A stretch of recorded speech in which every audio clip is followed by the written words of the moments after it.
Welcome to the Harvesting Wisdom podcast. Together we explore the vast landscapes of life, delving into the rich soil of experiences, sowing the seeds of curiosity, and harvesting the profound wisdom that each episode unfolds.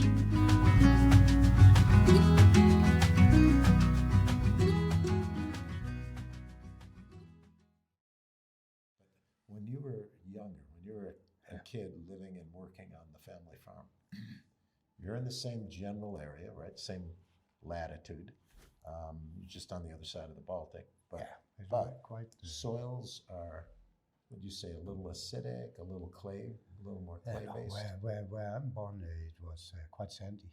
Oh, it's a sandy soil. But it wasn't a problem, from the start, as long as we didn't use artificial fertilizers and chemicals. It was by itself very fertile because we had crop rotation and there was no chemicals and there were animals on the soil. So you had carbon in the soil. Yeah, it did. It was really in good shape. But then, the industrialization of agriculture started, and also my dad became a part of that. So we almost overnight went into monoculture, barley, and pig production. Mm-hmm. And I can tell you what happened at that time. I don't think anybody the farmers really understood what happened. But the soil became like desert. And when it was windy in the spring, it was the topsoil on the land. It simply moved from farm to farm. So the farmers even joked with it. They said, okay. You got nice soil. Yeah, bring it back. Soil now. And what didn't went from one farm to another, it ended up on the road. So we actually had dunes on the road. Oh my gosh. Yeah. So, and that didn't exist before. Let's say now, let me count a little bit, because then we are probably in around 1970, Wow. 72, 73. Wow. And from that point, but it didn't exist, that phenomenon before, because everybody was doing more or less like my dad. So I think it's one of the strongest proof that Oh yeah. Well, we killed everything in 7, 8. Yeah. It doesn't take long to destroy it all. No. How about here now? Is this isn't clay, right? Is this? I mean, this isn't sandy. Is it more clay-like? Our farm is a bit mixed. We have something that's very sandy. We have something that's a bit heavy on clay. Something that's a mix, but it's let's say it's not top quality soil. It's not bottom. It's somewhere in the middle. Mm-hmm. It's really okay for what we are doing. Yeah. Right. And you got because you started doing grassland and feeding the animals. And then we start to build up humus and carbon and everything again. Yeah. Well, I think you're on the right track, because as you're doing that, you're not tilling as much, and the animals are working in concert. Every 40 years, when we are reseeding, we actually touch the soil.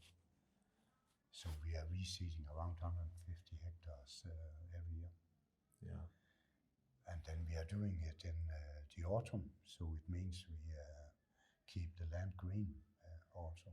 It's only a couple of weeks where we actually touch transitioning. Yeah. And that works very well. Yeah. Well, we have a big problem with seeding in the spring, because it's very often weather like this. Too wet. And then it drifts almost into June before you seed. And then you don't get anything out of the first year. So when you're doing it in the autumn, it's taking hold, then it goes dormant, and then it comes back in the spring without any work in the spring. Yeah, it's maybe it depends a little bit, but it's growing green before the winter, maybe this height a little bit higher, but then it's ready when the snow is gone. Great. Yeah. That works very good, I would say. So how many people are involved with this? You ever think of that? Like 2 people here and 1 here and 20 here, and how many people now are part of this circle? Let me finish with the last one. Okay. Farmers and company, because so far we didn't do much about sales. We sold what somehow came to us. But my bigger ambition around that, back to Farmer Circle, what it actually meant. Cooperation between farmers. Everybody somehow need to reach the market, no matter if you're small or bigger organic farmer or producing organic items. So we started a trading company and are building a logistics center on the farm, and it's Farmers and Company, the name, the brand. So we are right now finishing 3,000 square meters for that purpose, and my son started in the company a year ago. Okay. So now I'm a bit more calm. I have somebody and so you've created basically a market for other, not just for your farm, for other farmers in the area. Yeah. I've got to show you one of the movies I just saw last week at the film festival. They've done the same thing. They call it a farmer's market, but it's in the Midwest. I can't remember. I think it was Ohio or Illinois, someplace in Illinois. And what they're doing is facing, today's challenges for farmers. Yeah.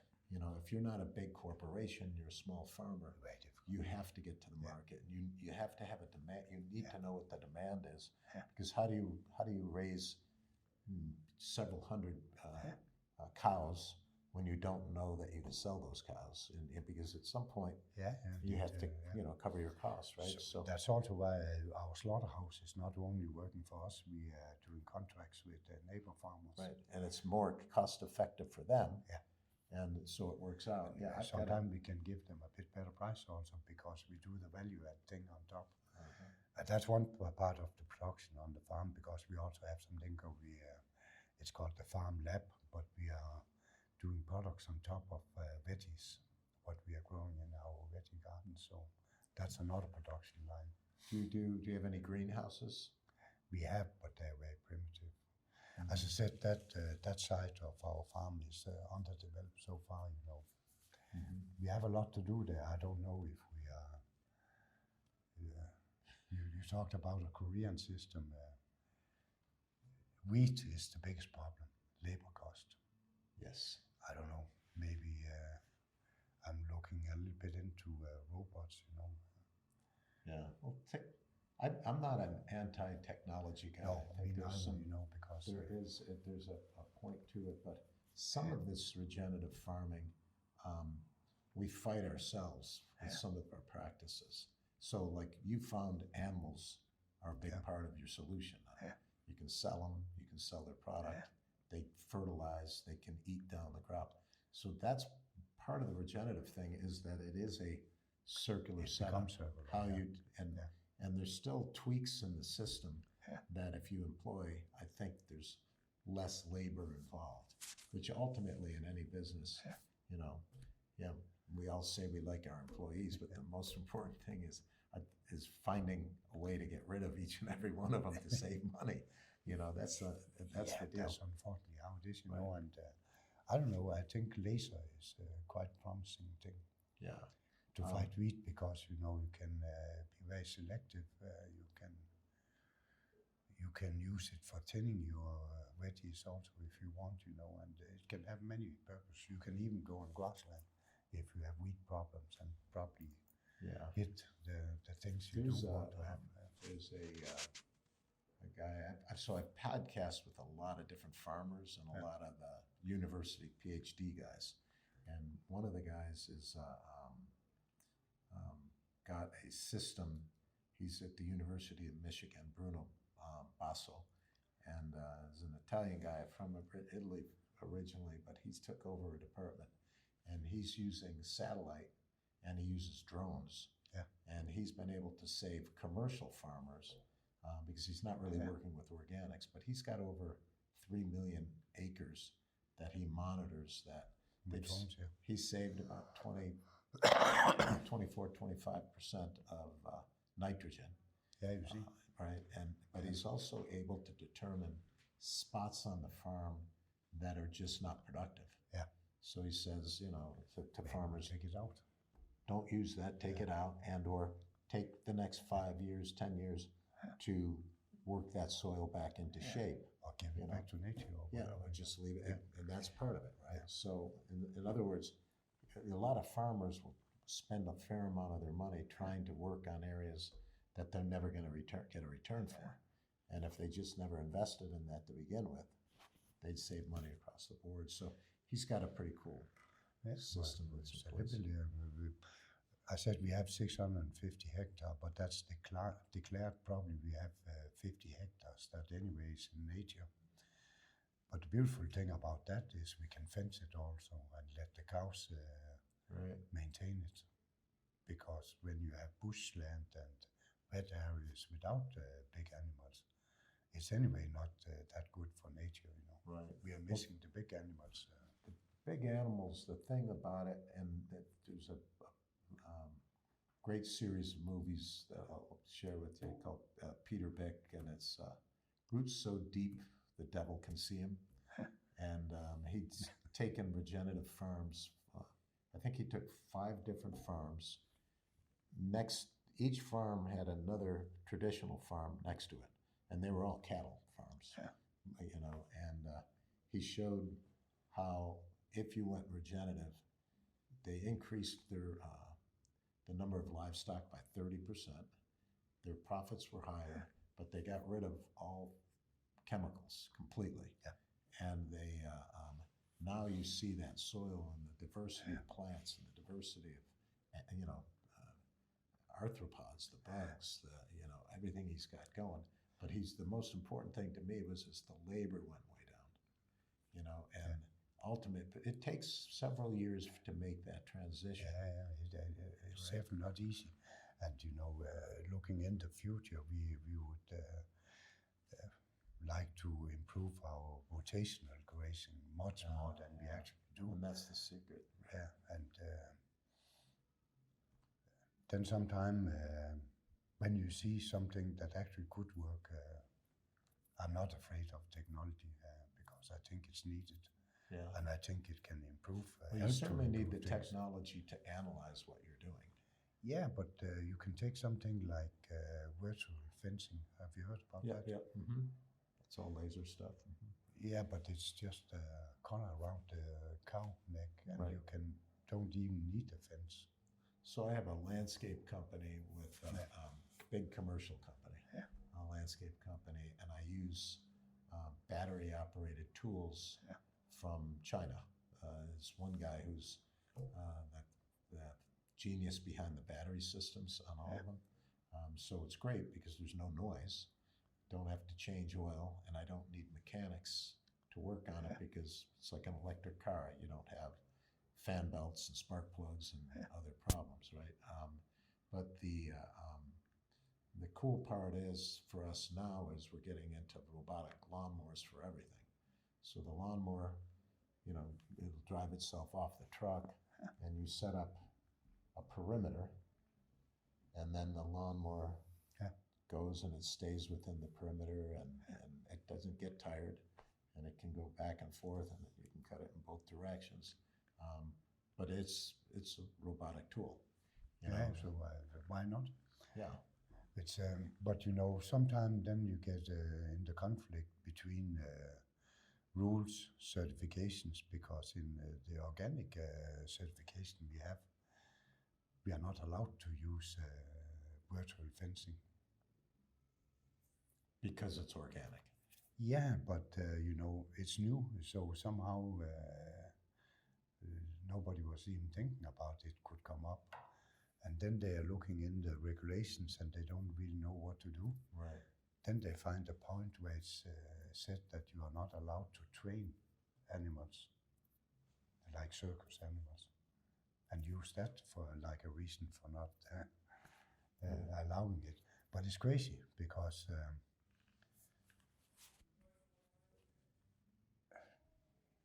you know, rotational grazing is good for everything. Of course. Yeah. But to do it, to move all these fences and the amount of fences you need, a lot of labor. So you're somehow dying in that because it's not even practically possible when you have 6 herds around, because we have that we have them divided in at least 6 or 7, 8 herds. Make it very, very difficult. I just went to Central Asia, to Kyrgyzstan, Kazakhstan, and Mongolia, and they've always had traditionally nomadic grazing, but things have changed when the Soviet Union stepped back and they separated out. Now they're money driven and it's not as organized, so they have now about 5 times more animals. So they're kind of overgrading grazing.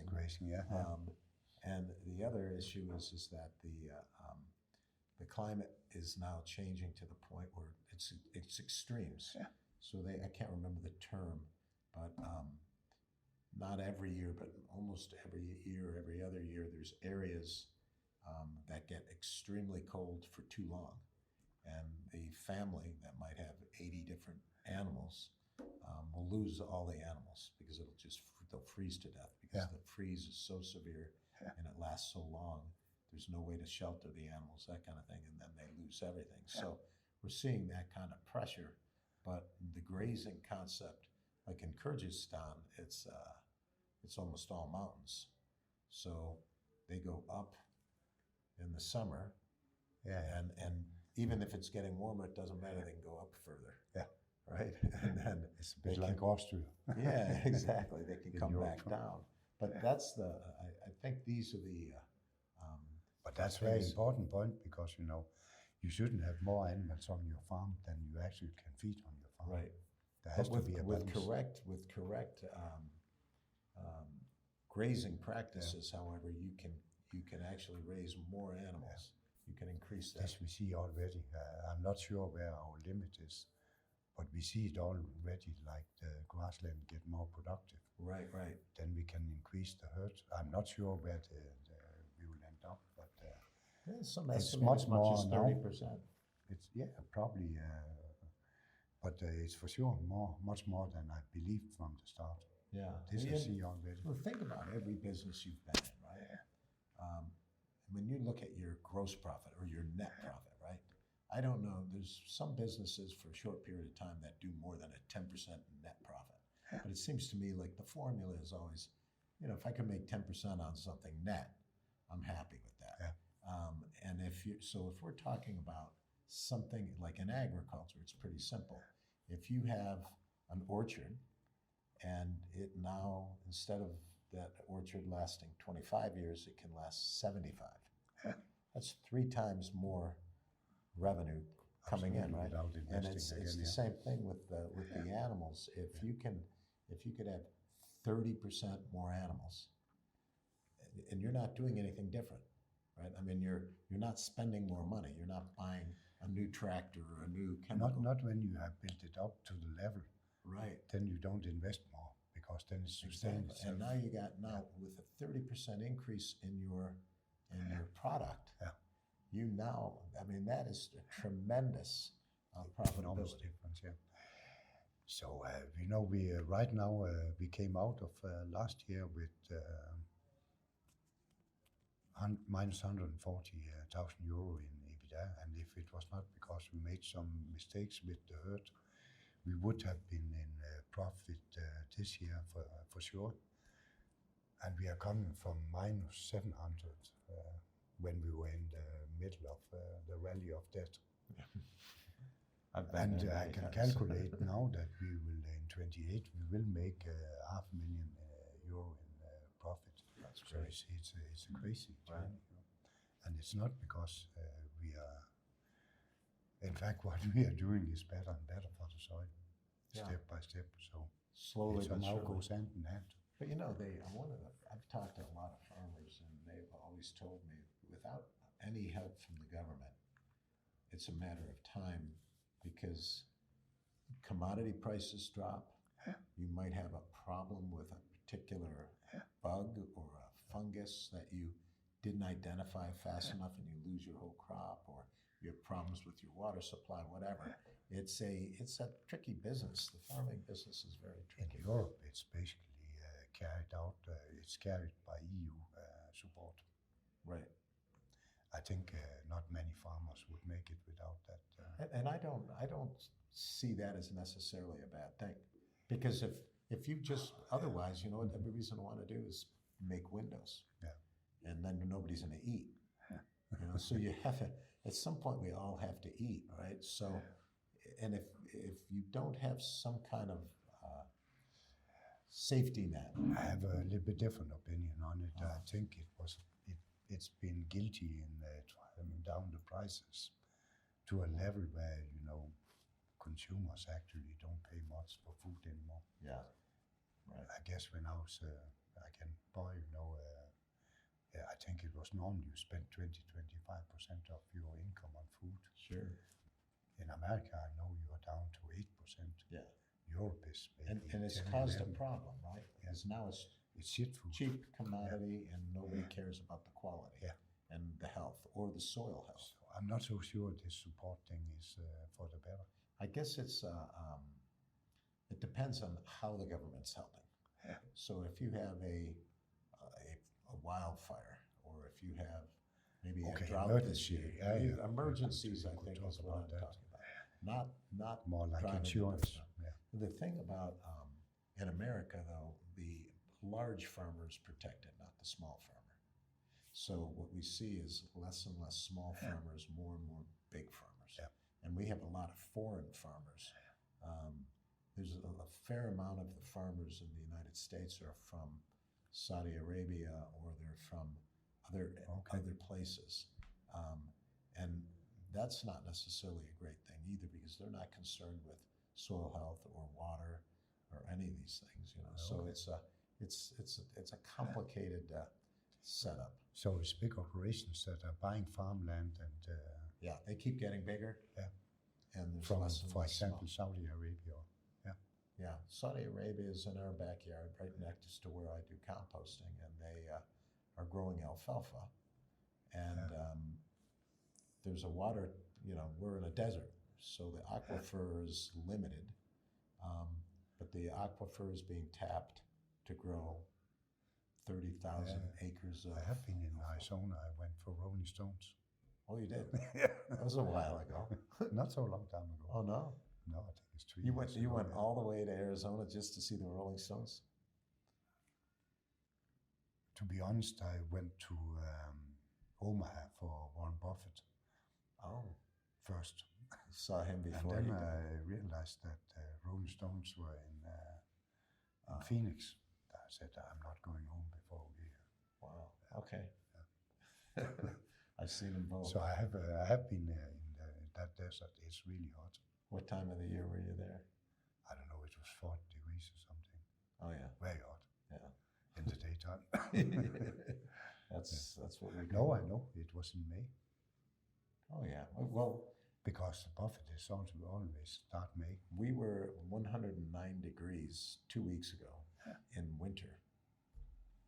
109 degrees. Well, this is the direction the planet is going based on what we're doing. And a lot of people believe agriculture is the solution.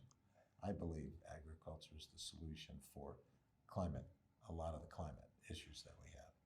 I don't know, you never know if theories or calculations are true, but some are saying that if we stopped plowing globally and went back to what we have been talking about,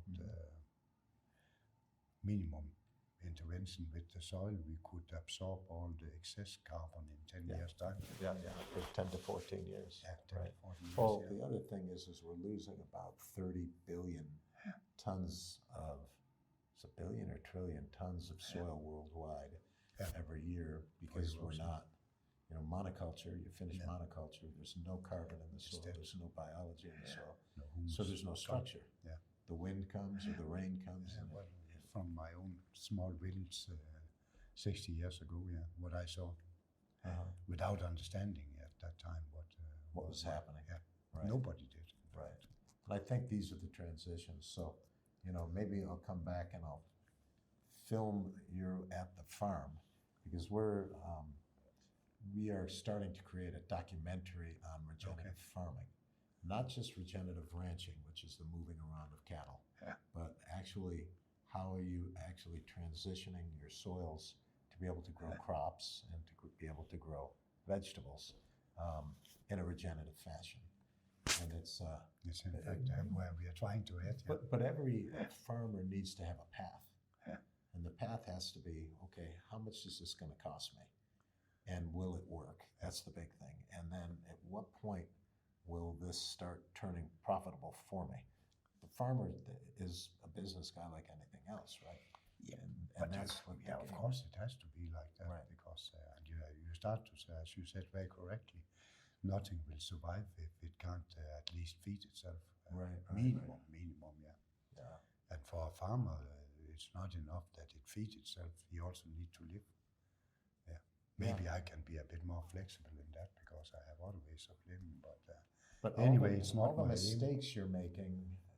All the mistakes you're making and your successes have to be part of that storyline for people to follow, to understand what they're doing. We did a fucking lot of mistakes. Yeah. One year we had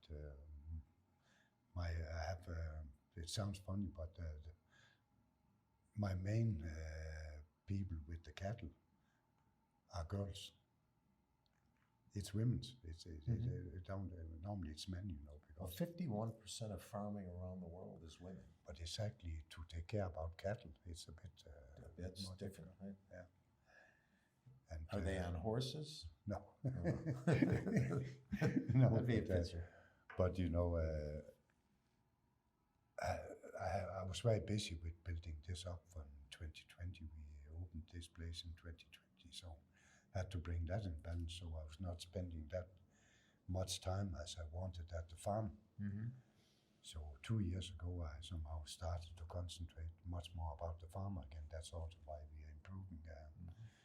But the first discovery was that those couple of girls by themselves somehow decided, maybe the heifers are too small for the bull.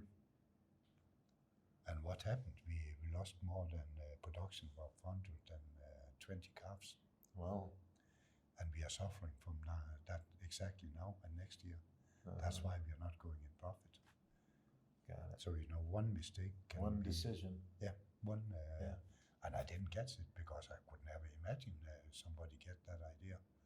Everything is about getting those girls pregnant, not those who are looking after, but but somehow decided that probably it was a bit too difficult for them to handle for one or another reason. So they just decided better not. Bulls are not necessarily friendly. So that's a crazy mistake. But there's mistakes are because there's so many decisions you have to make, and then at the beginning every year you decide what I'm going to grow, right? And the timing has to be so correct. Yes. Timing is everything. So traditional calendars, the original Jewish calendar, was all based on a lunar calendar for planting, agriculture, and so timing is important. And no, you have to follow the weather. You have to sense the weather. You have to look forward, and then you have to, in the right moment, you have to decide it's now, and then you are going full speed. Yeah. Timing is everything. Yeah. I don't know. Maybe there's some calendars you can follow, but I think they're changing from year to year. Oh yeah. Nowadays it's changing quite a bit. I was in Ethiopia and came, and the weather was like this. Yeah. But it was like this 2 months before it was supposed to be like this, because they get their rains, that's when they're growing, but they got all the water too early, and so if you're a farmer, you have to adjust to that also. Yeah, the only adjustment was not to plant. Yeah, not to you can't. But that's also a big adjustment. You're not going to eat that year. That's the problem. So these are these are some of the issues, but the whole idea is to let everyone know how to do this thing, to save small farmers, to eat better, and that sort of thing. So that's the end game of everything, to eat better also, and not spoil our plant. Unfortunately, we have one big problem nobody's going to talk about. Too many people on the planet. That's the I talk about that. It's when you and I were born, there was about 3.4 billion. Yeah. There's now over 8 billion. Yeah, we're going to 20. So, but here's the solution for it. Think about where these people are being born. In industrial countries like most of Europe and the United States, we have a negative population. Because once women get educated, they're not going to have 10 kids anymore. They want to have a life where they do other things too. But unfortunately, then we are just bringing people in from other places. Well, the whole idea is to us to educate women worldwide, to empower women worldwide. And if you do, I think population will go in the other direction. You think so? Uh-huh. I don't know. I mean, I'm not that optimistic. Some women honestly. might want to have 10 or 12 kids, but I think most of them would prefer not. But when will it ever stop? There's always underdeveloped areas, and as far as we somehow can see, there will be underdeveloped areas. Right. And when we start to have a decreasing population somewhere, there's a vacuum we need for our welfare. It's an adjustment we've never made, right, on the planet. We made small adjustments during World War II when 7 million people were killed, or during the Spanish flu or the plague. There's been small, but we're at a larger scale now. So big things are going to happen faster. And one thing is for sure: the plant don't need us. No. Do nothing what's about the better environment. without us. Natural environment is just fine without us. And that sometimes it can depress me a little bit when I'm thinking about, well, we are really trying to do something for the better, but then you think, what the fuck does it matter in the big picture? Well, we're and nothing. Then I delete we're that just again, we are, but we're just an organism, right? Yeah. And the Earth has been here for 4.3 billion years. Yeah. And so humans have only been here for less than 100,000 years, probably 40,000. Civilizations really are only 10,000 years or less. Nothing. So it's nothing. Yeah. So if the human species is no longer around, in the blink of an eye, the Earth will do its thing again. Absolutely. A global freeze or a global warm, it doesn't matter. It'll do its thing. But biology really doesn't die. No. It's dormant. Yeah. And that's why, there's, even though the soils that we've destroyed soils and stuff, I believe they can be regenerated. That's the good positive. Absolutely. But there's only so much that we can grow food from. Yeah. One of the films that was premiered at the film festival was Woody Harrelson, the actor, was the narrator on one in Hawaii. Yeah. And it was athlete Dickerson was a baseball player, and he's from there, and it was called Kahuna, I think Kahuna, and he talked about the oceans now, with so many plastics in them, are becoming so polluted that we may not be able to eat fish in 40 years. So that's part of the thing is, bad farming practices are one thing, but when we have such widespread pollutants, which is very difficult to repair. it's very, well, you can't clean it. No. Because you got at the bottom of the ocean floor is 7 miles deep. No, you can't it's clean that up. somehow mission impossible. Yeah. You can take the visible stuff, but not the micro. Right. So there's quite a bit of scary stuff happening, but we've, like you said, we've known about it, truly known about it for a very short period of time. I mean, I'm sure there were people who were smart back, when it first started. I read a book on. I think, in fact, the first program about repairing the soil started in the U.S. in the 30s, Roosevelt or something. Well, we had after the dust. Right. The conservatory, soil conservatory. So they understood it all right at that They time. understood that, and then Howard was the head of agriculture for the UK, and he was in India, and he's the one who kind of created the current composting methods that we use today. But he talked about the dangers. He knew that it was not a sustainable practice using chemicals and using agriculture processes that are industrial. And Rodell is another one. So we've known about it, but as a whole, and there's still people who are ignorant, right? There's so many people that, I think as long as you can go to a grocery store and there's food there, there's no, and if you're paying 8%, who cares? Yeah. And 100 years ago, most everyone was involved with agriculture. you had a garden at home, or you worked in agriculture of some sort. That was, and agriculture has always been the number one industry in the world. It always will be, because you have to feed people. But now we get to the point where it's 1 or 2% of the people are involved with agriculture. And part of that's okay. A lot of people don't want to go out and work outside. It's cold and rainy, and it's, so a lot of that is, there's something in between that seems to be the right way to go. But when nobody's involved with agriculture and you can buy food for 8% and it fills you up, you don't think in terms of maybe what damage if you got obesity or diabetes or you got cancer. You don't realize, because it's hard to prove it. And so these are the things I think that were. I ended up with colon cancer myself, and that probably gave me another push for. Of course. Yeah, in 2018, in fact, same time as we bought the farm, and somehow it came together. Yeah, strange enough. Yeah, but these aren't coincidences. These are real things, and especially with something with a past like that, eating cleaner, I think is a big part of it. But absolutely, I'm absolutely sure that cancer have everything to do with our food habits, the way it explodes. Cancer is a natural thing. I know it. At the end of life, you should somehow. You should have. Yeah. You should have it. It's like having but fungus taking over. Not natural for young people to have cancer. And well, some of these cancers that we're having don't make sense. But so it's a process I think we're seeing right now, but nobody's describing this cause and the effect as well as they have to. I went to a seminar in Tennessee in the United States. Former Vice President Al Gore's got a ranch there, and he had the former head of the FDA, our Food and Drug Administration. He's one who got tobacco kind of removed from the American scene.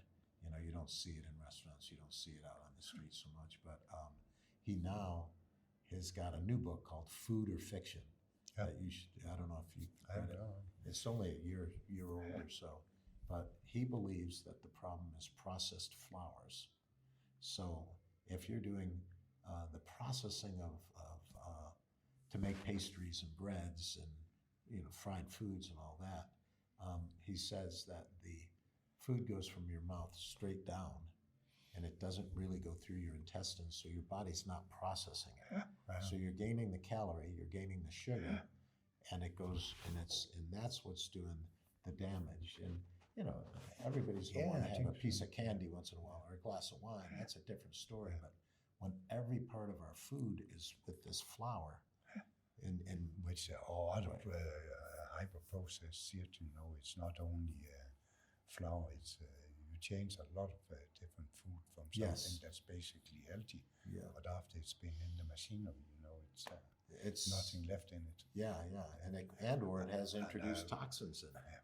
And I really also believe those chemicals make much more damage than we know about. I don't know. Lately, I think it was company behind Roundup. Oh yeah. They paid out $8 billion in compensation. They don't do that for the fun, Well, think about it. All farmers have been spraying.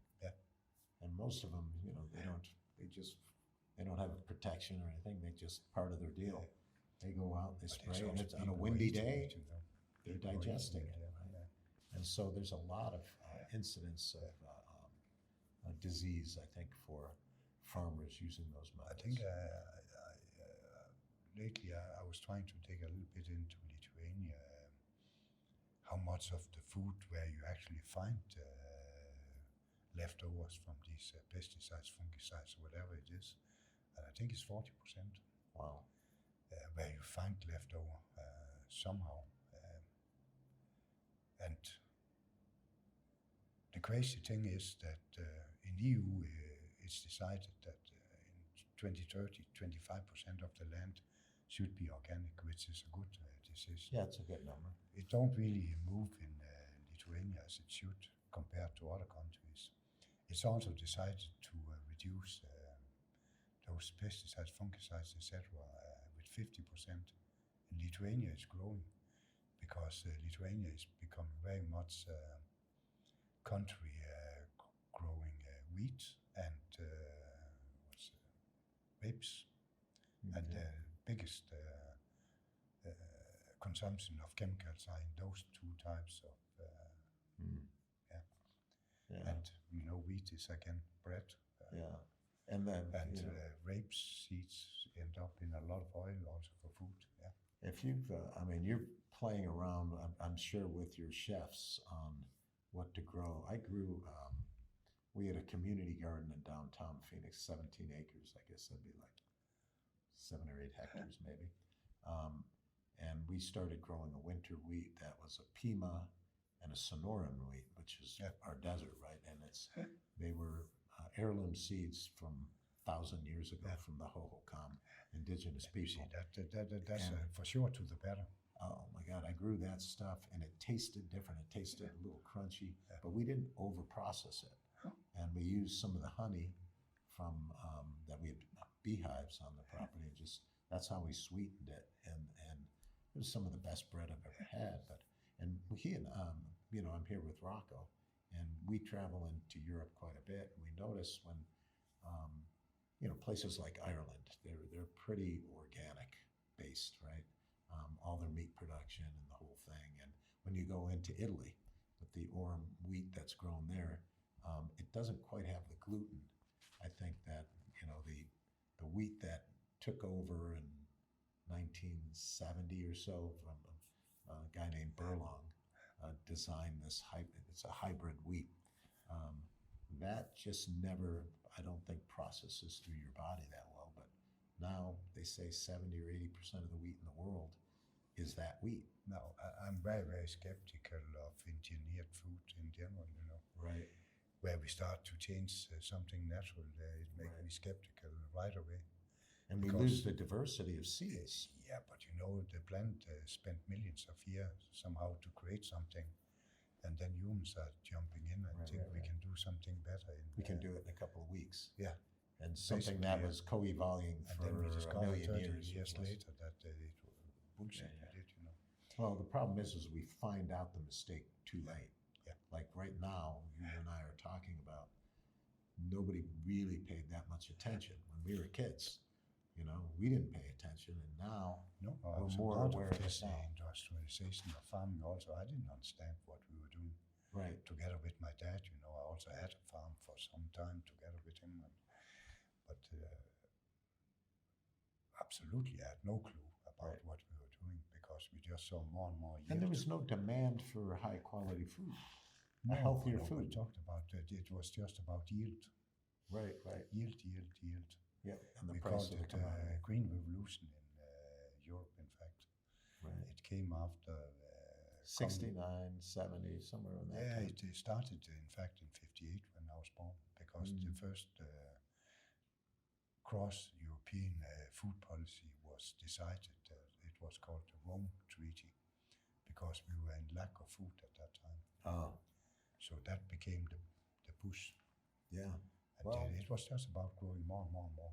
And it worked for a while. I mean, it fed India, it fed the world, And Europe also, but now we are producing 20% too much in Europe, and we still support it with 40% waste. That's another absolutely, if it's not 50. Yeah, and most farmers will tell you it's 50, but the statistic they say is 40, and then because you don't count the waste on the farm, really. Right, that's the difference. Right. So, well, I think you're making the right approach. Put it that way. Well, great. I appreciate you having me. Thank you so much. Very interesting. Yeah, love to. I didn't know there was a guy who knew a lot about farming. Nobody really told me that. Oh, there's a lot of people who know.